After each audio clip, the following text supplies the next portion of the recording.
మంత్రి హరీష్ రావు సంగారెడ్డిలో పర్యటించారు. సంగారెడ్డి కలెక్టరేట్ లో పట్టాలు అందజేశారు.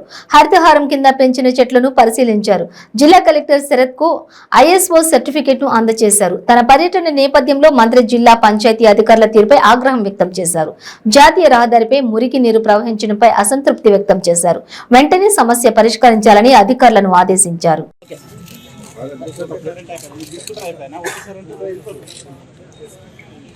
ఈరోజు 24 కోట్ల రూపాయలతోని 50 పడకల క్రిటికల్ కేర్ యూనిట్ శంకుస్థాపన చేసుకోవడం జరిగింది.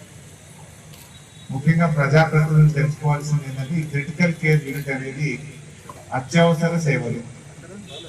యాక్సిడెంట్ జరిగినప్పుడు జనరల్ గా కేసు ఇక్కడ పట్టము, గాంధీకి పోండి, ఉస్మానియాకి పోండి అంటే చాలా మంది కందికి పోయే వరకు, పటాన్ చెరువు పోయే వరకు, రామచంద్రాపూర్ పోయే వరకు సగం ప్రాణాలు పోతాయి, బండ్లు వాపస్ వస్తాయి.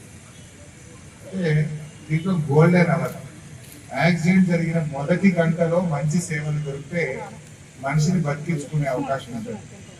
ఆ మొదటి గంటలో అత్యవసర సేవలు అనేటువంటివి చాలా చాలా కీలకమైనవి.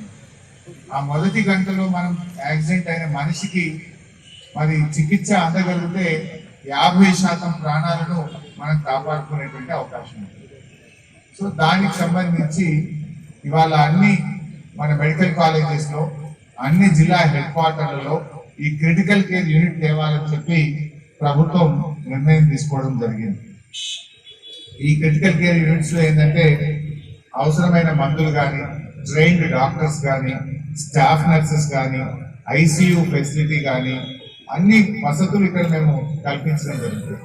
అంటే అంబులెన్స్ కూడా నేరుగా అక్కడ డైరెక్ట్ వెళ్ళిపోయి వితిన్ సెకండ్స్, వితిన్ మినిట్స్ లో వాళ్ళ ట్రీట్మెంట్ అందేటువంటి ఒక ఫెసిలిటీని ఈ క్రిటికల్ కేర్ యూనిట్స్ లో మనం ఏర్పాటు చేస్తూ ఉంటాం. అలాంటి ఫెసిలిటీయే మనం ఈరోజు సంగారెడ్డిలో ఒక 24 కోట్ల రూపాయలతో 50 పడకల క్రిటికల్ కేర్ యూనిట్ మనం శంకుస్థాపన చేస్తాం.